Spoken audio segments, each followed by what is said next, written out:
Estamos aquí no Museo de Pontevedra probando uns dos instrumentos máis ancestrais que ten a cultura galega, como son as cornas.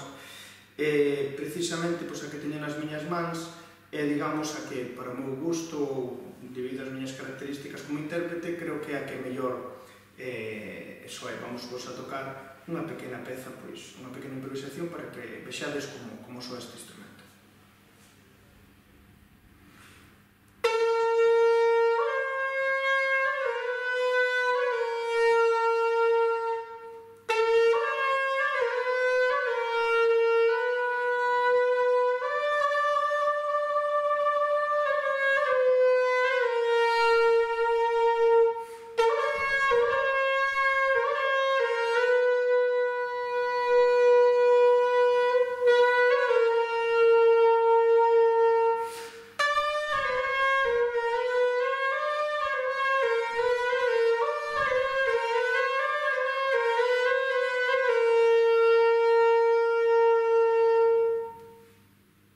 Outra corna que teñen aquí no museo é unha corna moi curiosa, porque ten un sonido que está moi ben, o que pasa que é para mí moi difícil de tocar porque ten a embocadura moi pequeniña, non?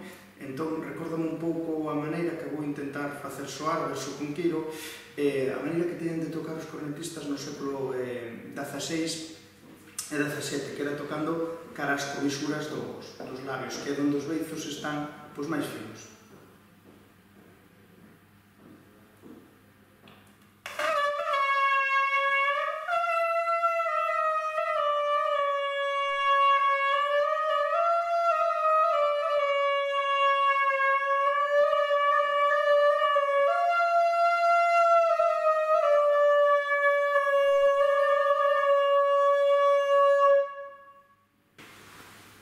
Este instrumento que temos, esta corna, ten unha sorte de peculiaridades a diferencia das outras, por exemplo, ten un tallado como de picos no que sea a súa campana, pero solamente ten dous buratos. Curiosamente, ten unha cruz marcada onde, para o meu entender, podería haber outro furado para poder facer, digamos, máis notas, non? Para facer outra escala. Moitas veces estes instrumentos teñen gravados que supoño que debido ao aburrimento ou a pericia dos pastores, lle facían nas súas horas mortas. Vou empregar para tocar este instrumento unha técnica que utilizan en Escandinavia, que é de tampar a campana para conseguir máis notas, simplemente ten dúas notas e para darle unha maior riqueza á melodía utilizarei a man esquerda a modo de conseguir notas extra.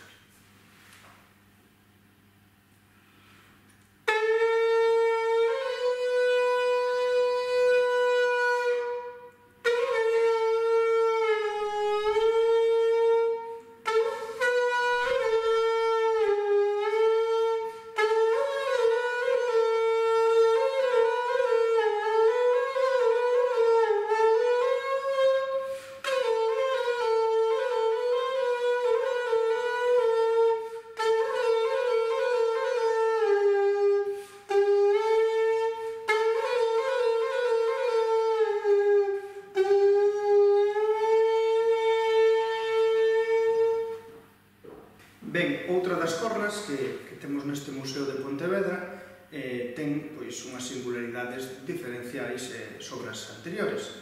Para empezar, a embocadura non está feita, digamos, a boquilla, feita no propio corno, senón que se lle añadiu unha que parece que de vaca, está torneada, digamos que é unha embocadura como máis perfeccionada. Non por elo sona mellor que as anteriores, si que é un pouquiño máis cómodo que o intérprete.